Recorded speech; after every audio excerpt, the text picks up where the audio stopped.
Hello viewers, welcome to 360 TV. இன்றைக்கி நான் ரொம்ப நாள் கழிச்சு ஒரு 1 வீக் வீடியோ போடலான்னு நினைக்கிறேன். சாரி, கொஞ்சம் ஏன் அப்படின்னாக்க டிஜிட்டல் மார்க்கெட்டிங் ப்ராசஸ் நிறைய விஷயங்கள் தேடிட்டு இருந்ததுனால என்னால் வீடியோ போட முடியல. ஸோ என்னென்ன தான் இருக்குது அப்படின்றத எனக்கு என்னென்ன தெரியும் அப்படின்றத கிளாரிஃபை பண்ணிக்கிட்டேன் ஃபஸ்ட்டு. ஸோ டிஜிட்டல் மார்க்கெட்டிங்னா என்ன, அது எல்லாமே கிளாரிஃபை பண்ணிட்டு இருந்தேன். ஸோ ஓகே, டிஜிட்டல் மார்க்கெட்டிங்னா என்ன அப்படின்றது தான் அடுத்தடுத்த செஷனில் வீடியோவாக உங்களுக்கு போட போகிறேன். ஸோ ஃபஸ்ட் எடுத்தோடனே டிஜிட்டல் மார்க்கெட்டிங்னா என்ன அப்படின்றது பேசிக்காக உங்களுக்கு சொல்லிடுறேன். ஸோ நிறைய டெர்மினாலஜி டிஜிட்டல் மார்க்கெட்டிங் அப்படின்றது ocean SEO, SMO, SMR, so இது மாதிரி எக்கச்சக்கமான டெர்மினாலஜி உள்ளே வச்சுருப்பாங்க. So content writing, content management, on page optimisation, off page optimisation, so இது மாதிரி எக்கச்சக்கமான டெர்மினாலஜிஸ் உள்ளே வச்சுருப்பாங்க. ஓகேங்களா, இது எல்லாமே பேசிக் கான்செப்ட் தெரிஞ்சுக்கிட்டீங்க அப்படின்னாக்கா அடுத்தது நீங்கள் அப்கிரேட் ஆகிட்டே போயிட்டே இருக்கலாம். ஸோ டிஜிட்டல் மார்க்கெட்டிங் அப்படின்றது ஃப்யூச்சரில் ரொம்ப ரொம்ப க்ரோவ் அப் ஆகிற ஒரு விஷயம். ஸோ என்ன அப்படின்றத பார்த்தீங்க அப்படின்னாக்கா மார்க்கெட்டிங். ஒரு மார்க்கெட்டர் ஒரு நாளைக்கு ஒரு 10 கிளைண்ட்டை பார்த்தான் அப்படின்னாக்கா, அதாவது ஒரு மார்க்கெட்டர் ஒரு நாளைக்கு ஒரு ஃபீல்ட் மார்க்கெட்டிங் போயிட்டு, அதாவது கோல் காலிங் போய் ஒரு 10 கேண்டிடேட்டை பார்க்குறாருன்னு வச்சுக்கோங்களேன். அந்த மார்க்கெட்டரால் இல்லை ஒரு பிஸ்னஸ் மேன் ஆட்டோமேட்டிக்காக நானே என் தொழில் எடுத்து பண்ணிக்கிறேன்டா அப்படின்றவங்க ஒரு கான்டாக்ட், ஒரு 10 கான்டாக்ட் கையில் கிடைக்குது அப்படின்னு வச்சுக்கோங்களேன். டிஜிட்டல் மார்க்கெட்டிங் மூலமாக உங்களுக்கு ஒரு நாளையில் 100லேருந்து 150 கான்டாக்ட் இல்லை உங்களால் முடிஞ்சிச்சு அப்படின்னாக்கா 1000 கான்டாக்டர் கூட தாராளமாக எடுக்க முடியும். ஸோ அதுக்கு நம்ம என்னென்ன பண்ணணும், நம்ம பிஸ்னஸை எப்படி க்ரோ பண்ணுறது, நம்ம பிஸ்னஸ் ஒரு வெப்சைட் மூலமாக எப்படி வர வைக்க முடியும், ஒரு வெப்சைட்டை வச்சு நம்ம பிஸ்னஸ் எப்படி க்ரோ பண்ணுறது, வெப்சைட்டை வச்சு எப்படி சம்பாதிக்கலாம், ஒரு வெப்சைட்டை வச்சு நம்ம இவ்வளோலாம் பண்ண முடியுமா, வெப்சைட்டை வச்சு எப்படிலாம் லாபம் சம்பாதிக்கலாம், அது மாதிரி விஷயங்கள் தான் அடுத்தடுத்த சொல்ல போகிறேன். ஓகேங்களா, ஸோ ஃபுல் அண்ட் ஃபுல் ஆன்லைனில் நம்ம பிஸ்னஸை உள்ளே இறக்குறது எப்படி. ஸோ இந்த கொரோனா டைமில் ஆன்லைன் பிஸ்னஸ் தான் எல்லாத்துலேயும் மூவ் ஆகிட்டு இருக்கு. ஸோ அந்த ஆன்லைன் பிஸ்னஸை எப்படி உள்ளே இறக்குறது. ஸோ பேசிக்காக ஒரு வேர்ட்ப்ரெஸ் வெப்சைட் டிசைனில் இருந்து ஆரம்பிச்சு அந்த வேர்ட்ப்ரெஸ் டிசைன் எப்படி பண்ணுறது, அந்த வேர்ட்ப்ரெஸ் டிசைனில் என்னென்ன சேர்த்தா நம்மளுக்கு இதாகும். ஸோ இதில் நிறைய பேர் சொல்லுவாங்க, நான் கஷ்டப்பட்டு டெவலப் பண்ணி அப்படின்லாம் சொல்லுவாங்க. இப்போ இருக்க டெக்னாலஜியில் டெவலப்மெண்ட் அப்படின்றது ரொம்ப கம்மியான ஒரு விஷயம்தான். ஸோ அந்த டெவலப்மெண்ட் பண்ணி ஒரு ஒன் இயர் வெயிட் பண்ணி அந்த வெப்சைட் பண்ணுற அளவுக்கு பண்ணுற காஸ்ட்டுக்கு நம்ம இப்போ நிறைய போர்ட்டல் வந்துடுச்சு. வேர்ட்ப்ரெஸ்ஸு, ஷாப்பிஃபை, ஓப்பன் கார்ட்டு, அண்ட் அதே மாதிரி பார்த்தீங்கன்னா இந்த ட்ராப்பர், இது மாதிரி நிறையா வெப்சைட் நிறையா சிஎம்எஸ் நிறையா இருக்குது. ஸோ அதை வச்சு நம்ம வெப்சைட்டை வேறு லெவலில் பண்ணலாம். ஸோ நான் ஃபஸ்ட் எடுத்தோடனே பார்த்தீங்க அப்படின்னாக்கா வேர்ட்ப்ரெஸ்ஸில் எப்படி டிசைன் பண்ணுறது, அதில் எப்படி எஸ்இஓ பண்ணுறது அப்படின்றத சொல்லித்தரேன். என்னென்ன விஷயங்கள் பண்ணால் நம்ம வெப்சைட் முன்னாடி வரும், ஸோ நம்ம பிஸ்னஸ் எப்படி க்ரோ பண்ணலாம், உட்காந்த இடத்துல நம்ம பிஸ்னஸ் எப்படி க்ரோ பண்ணலாம் அப்படின்றத நான் உங்களுக்கு சொல்லித்தரேன்.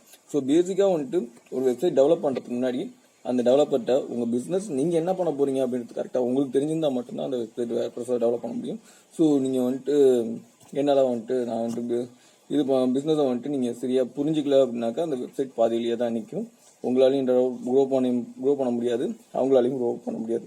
ஸோ கிளியர் கட்டாக உங்கள் வெப்சைட் எப்படி இருக்கணும் அப்படின்றத ஃபஸ்ட்டு நீங்கள் பேஸ் முடிவு பண்ணிக்கோங்க. அதுக்கப்புறம் உங்களுக்கு அட்மின் பேனல் தந்துடுவாங்க, அதுக்கப்புறம் உங்களால் கூட டெவலப் பண்ண முடியும். இல்லைன்னா அவங்க இங்கே இந்த மாற்றம் செய்யணும் அப்படின்னாக்கா மாற்றிக்கலாம். ஸோ நிறையா பேர் இருக்க மிஸ்டேக் என்ன அப்படின்னாக்கா டோட்டலாக வெப்சைட்டையும் மாற்ற சொல்லுவாங்க. அதனால தான் நிறைய வெப்சைட் பாதியிலே நிற்கிறது, பாதி பேர் கடுப்பாகிறது. ஸோ அதனால தான் நிறைய வெப்சைட் அப்படியே பாதியிலே நின்றுருக்கு. இதுதான் முக்கியமான விஷயம். ஸோ ரெண்டாவது விஷயம் என்ன அப்படின்னாக்க உங்களோட பிஸ்னஸ் ஸ்ட்ராட்டஜி யாருக்கு நீங்கள் பண்ண போகிறீங்க அப்படின்றத தெரிஞ்சுக்கணும். டிஜிட்டல் மார்க்கெட்டிங் பண்ண போகிறவங்களுக்கு நீங்கள் இந்த பொருளை யாருக்கு விற்க போகிறீங்க, யாருக்கு விற்றா என்ன எப்படி சேல் ஆகும், ஸோ எந்த பொருளை மக்களுக்கு காமிச்சா இப்போ இந்த சூழ்நிலையில் வாங்குவாங்க, ஸோ எந்த ஏரியாவில் இதுக்கு அதிக சேல் இருக்குது, நம்ம ப்ராடக்டை எப்படி ரீச் பண்ணலாம் அப்படின்றத தெரிஞ்சிருக்கணும். ரெண்டாவது.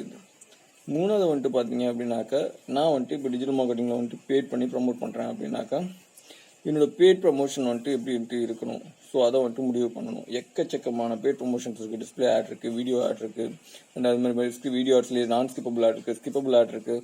ஸோ அதே மாதிரி பார்த்தீங்க அப்படின்னாக்கா ரீடார்கெட்டிங் ஆட் இருக்குது, பிபிசி, பேப்பர் கிளிக் இருக்குது. ஸோ அது மாதிரி நீங்கள் என்ன பண்ண போகிறீங்க அப்படின்றத முடிவு பண்ணணும். ஓகேங்களா, உங்களோட வெப்சைட்டோட கண்டென்ட் கரெக்டாக பார்க்கணும். வெப்சைட்டோட கண்டென்ட் எக்காரணத்தை முன்னிட்டும் வேற ஒரு இடத்துல இருந்து காப்பி பேஸ்ட் பண்ணக்கூடாது, டூப்ளிகேட் கண்டென்ட் அடிக்கவே கூடாது. அது முக்கியமான விஷயம். உங்கள் வெப்சைட்டை டவுன் பண்ணுறதுக்கு முக்கியமான விஷயம். இமேஜஸ் தயவு செஞ்சு கிளாரிட்டியான இமேஜஸ் கொடுங்க. உங்கள் ஓல்டு இமேஜாக இருந்தால் ரொம்ப சந்தோஷம். கூகுள்லேருந்து எந்த ஒரு இமேஜையும் எடுக்க வேண்டாம். அப்படி எடுத்தாலும் கொஞ்சம் ஆல்டர் பண்ணி அதை வந்துட்டு ஃபுல்லாக வந்துட்டு மாடிஃபை பண்ணி டிசைன் பண்ணி போடுங்க. மூணாவது வந்துட்டு ஒரு விஷயம், ஓகேங்களா. நாலாவது வந்து பார்த்தீங்க அப்படின்னாக்க, நீங்கள் பண்ணுற கீவேர்ட்ஸ், அதாவது வந்துட்டு உங்கள் ஆடியன்ஸ் வந்துட்டு எப்படி சர்ச் பண்ணுவாங்க, உங்களோட பிஸ்னஸை வந்துட்டு எப்படி சர்ச் பண்ணுவாங்கன்ற கீவேர்ட் ரிசர்ச் வந்துட்டு கண்டிப்பாக தெரிஞ்சுக்கணும், ஓகேங்களா. கீவேர்ட் ரிசர்ச் தெரியாதான் உங்கள் கீவேர்ட் சர்ச் அதிகமாக தான் உங்களோட சைட் வந்துட்டு அந்த கீவேர்ட் போட்டால் ஃப்ரண்ட்டில் வந்துட்டு வரதுக்கான சாத்தியக்கூறுகள் இருக்குது.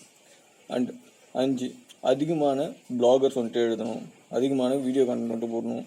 நிறையா லோக்கல் டைரக்டரியில் வந்துட்டு உங்கள் பிஸ்னஸை வந்துட்டு பதிவு பண்ணுங்கள். எதுவுமே வந்துட்டு பைசாக்கு கூட நிறைய இதில் கேட்கறதில்ல. இப்போ ஜஸ்ட் டயல் அண்ட் அது மாதிரி பார்த்தீங்க அப்படின்னாக்கா இது வந்துட்டு நிறையா இருக்குது. ஜஸ்ட் டயல் மாதிரி லோக்கல் டைரக்டர் நிறைய, எல்லோ பேஜஸ் இது மாதிரி லோக்கல் டைரக்டர் நிறையா இருக்குது. சுலேகா இது மாதிரி லோக்கல் டைரக்டர் நிறையா இருக்குது. எல்லாத்துக்குமே இது பண்ணுங்கள். முக்கியமாக வந்துட்டு கூகுள் பிஸ்னஸ் அப்படின்றதுல வந்துட்டு உள்ளே என்ட்ரானோடனே, பிஸ்னஸ்க்குள்ளே என்ட்ரானோடனே உங்கள் அட்ரஸை வந்துட்டு போட்டு வச்சுருங்க. ஏன்னா நீங்கள் எங்கே போனாலும் கூகுள் பிஸ்னஸில் வந்துட்டு உங்கள் அட்ரஸை வந்துட்டு உங்கள் பிஸ்னஸை வந்துட்டு போட்டிங்க அப்படின்னா தான் வந்துட்டு அடுத்த விதமான ப்ராசஸே வந்துட்டு நடக்க ஆரம்பிக்கும். உங்கள் வெப்சைட்லேருந்து எதுவாக இருந்தாலும் சரி ஈஸியாக வந்துட்டு உங்கள் லொக்கேட்டை கண்டுபிடிக்கிறதுக்கு கூகுள் மை பிஸ்னஸில் வந்துட்டு ஃபஸ்ட் ரிஜிஸ்டர் பண்ணிடுங்க, ஓகேங்களா. அதில் ஃபோட்டோஸ் கொஞ்சம் போட்டு உங்களோட கண்டென்ட் கொஞ்சம் போட்டு தெளிவாக பண்ணிங்க அப்படின்னாக்க ஈஸியாக வந்துட்டு நம்ம வந்துட்டு க்ரோ ஆகலாம். அண்ட் அது மாதிரி பார்த்தீங்கன்னா ஃபேஸ்புக்கு, ட்விட்டரு எல்லா இதுலேயுமே வந்துட்டு உங்களுக்குன்னு ஒரு பேஜை ஓப்பன் பண்ணி வச்சுருங்க. ஓப்பன் பண்ணி வச்சுட்டு டெய்லியும் கண்டென்ட் வந்துட்டு போடணும். அது வந்துட்டு யூஸ்ஃபுல் கண்டென்ட்டாக இருக்கணும். அதாவது வந்துட்டு நீங்கள் அதுக்குன்னு சொல்லிட்டு டெய்லி ஒரு கவிதை வந்துட்டு போடுறேன், கட்டுரை வந்துட்டு போடுறேன்னா வந்துட்டு போடணுன்ற அவசியம் இல்லை. உங்கள் பிஸ்னஸை பற்றின கண்டென்ட்டாக இருக்கணும். எக்ஸாம்பிளுக்கு ஒரு ஃபோட்டோகிராஃபி வச்சுருக்கீங்க அப்படின்னாக்கா நீங்கள் எடுத்த ஷார்ட், ஸோ இது வந்துட்டு என்ன ஷார்ட் வந்துட்டு எடுத்தேன், ஸோ இந்த கேமரா எடுத்தேன், எப்படி வந்துட்டு இருந்துச்சு, ஸோ அந்த எக்ஸ்பீரியன்ஸ் வந்துட்டு நீங்கள் ஷேர் பண்ணாலும் ஓகே. இல்லை வந்துட்டு இந்த ஃபோட்டோ கிளாரிட்டியை வச்சு நாங்கள் வந்துட்டு இது மாதிரி ஃபோட்டோ எடுத்துறோம், ஸோ அந்த மாதிரி வந்துட்டு நீங்கள் போட்டாலும் ஓகே. அப்படி இல்லை ஒரு ஹோட்டல், ஸோ இந்த மாதிரி ஃபுட்டு வந்துட்டு இன்றைக்கி ஸ்பெஷலாக இருக்குது, ஸோ இந்த ஃபுட்னால என்ன யூஸ், ஸோ இந்த மாதிரி விஷயங்கள் நீங்கள் தாராளமாக போடலாம். நாங்கள் வந்துட்டு எப்படி வந்துட்டு இந்த ஃபுட்டை ஹேண்டில் பண்ணுறோம், ஸோ எங்களோட மெத்தட் ஆஃப் குக்கிங் எப்படி அப்படின்றத வந்துட்டு நீங்கள் தாராளமாக போடலாம். அண்ட் அதேமாதிரி அதையும் வீடியோ கண்டென்ட்டாக யூடியூப்லேயோ விமோ இது மாதிரி நிறைய பிளாட்ஃபார்ம் இருக்குது, அது மாதிரியும் போடலாம். இந்த மாதிரி வந்துட்டு ரீடார்கெட்டிங் இந்த மாதிரி விஷயங்கள் வந்துட்டு நிறையா பண்ணலாம். உங்களோட வெப்சைட்டே வந்துட்டு நீங்கள் நிறையா வந்துட்டு க்ரோ அப் பண்ணணும் அப்படின்னாக்கா வீடியோ கண்டென்ட் வந்து எல்லாமே ஆட் பண்ணணும். கண்டென்ட் நிறையா இருக்க தான் உங்களோட வீடியோக்கு வந்துட்டு க்ரோ அப் நிறையா இருக்கும், ஓகேங்களா. அண்ட் அதே மாதிரி வந்துட்டு பேட் ப்ரொமோஷன் வந்துட்டு பண்ணி பண்ணுறீங்க அப்படின்னாக்கா இப்போ வந்துட்டு பேசிக் டெர்மினாலஜி வந்துட்டு தெரிஞ்சுக்கோங்க. நீங்கள் வந்துட்டு ஒரு 10 ரூபா இன்வெஸ்ட் பண்ணுறீங்க அப்படின்னாக்கா ஒரு 20 ரூபா லாபம் வரணும். இல்லை அட்லீஸ்ட் அந்த 10 ரூபாயாச்சும் நம்ம கைக்கு வந்துடணும். 10 ரூபா இன்வெஸ்ட்மெண்ட் ஆச்சும் நம்ம கைக்கு வந்துடணும். அதாவது லாபமும் அது கைக்கு வந்துடணும். ஸோ அதை வந்துட்டு பேசிக்காக வச்சுட்டு பண்ணுங்கள். நான் வந்துட்டு 10 ரூபா இன்வெஸ்ட் பண்ணி நான் 2 ரூபா தான் எடுத்தேன் அப்படின்னாக்கா டிஜிட்டல் மார்க்கெட்டிங் சக்ஸஸ்ஃபுல்லாக ஓடில் நடக்கும். ஸோ அதுக்கு வந்துட்டு நீங்கள் பேசிக்காக வந்துட்டு சின்ன சின்ன அமௌண்ட் போட்டு ட்ரை பண்ணிவிட்டு அதுக்கப்புறம் தான் உங்களுக்கு எந்த விஷயத்தில் சக்ஸஸ் ஆகுதுன்னு பார்த்து பெரிய அமௌண்ட்டாக போட்டு ட்ரை பண்ணுங்கள். கடைசியாக வந்துட்டு இந்த பேட் டூல்ஸ், அதாவது ஹாட் ஷூட்டு, இந்த சிம்ரோமோ ஏதோ சம்திங் வந்துட்டு இந்த மாதிரி நிறைய பேட் டூல் இருக்குது. ஸோ அது வாங்க. ஏன் அப்படின்னாக்கா காம்படிட்டர் அனலைசிங் பண்ணுறதுக்கு, அதை காம்படிட்டர் என்ன கீவேர்ட் போட்டுக்கான்றது வந்துட்டு பண்ணுறதுக்கு வந்துட்டு நம்மளுக்கு யூஸ்ஃபுல்லாக இருக்கும். அண்ட் அதே மாதிரி காம்படிட்டர் அனலைசிங் அப்படின்றது அவங்களோட ப்ரைஸிங் எப்படி இருக்குது, நம்ம ப்ரைஸிங் எப்படி இருக்குது, இந்த மாதிரி விஷயங்களும் காம்படிட்டர் அனலைசிங் தான் வரும். அவன் என்ன குவாலிட்டி வந்துட்டு கொடுக்குறான், நம்ம என்ன குவாலிட்டி வந்துட்டு மிஸ் ஆகுது, ஸோ இது எல்லாமே வந்துட்டு நீங்கள் வந்துட்டு நோட் பண்ணி கண்டிப்பாக வந்துட்டு பண்ணியே ஆகணும். ஸோ இதெல்லாமே வந்துட்டு ஒரு ஆன்லைன்லேயே தாராளமாக பண்ண முடியும். ஸோ அந்த மாதிரி விஷயங்கள்லாம் வந்துட்டு மேனேஜ் பண்ணுறது ரொம்ப முக்கியம். இது மாதிரி வந்துட்டு நிறைய விஷயங்கள் வந்துட்டு இருக்குது.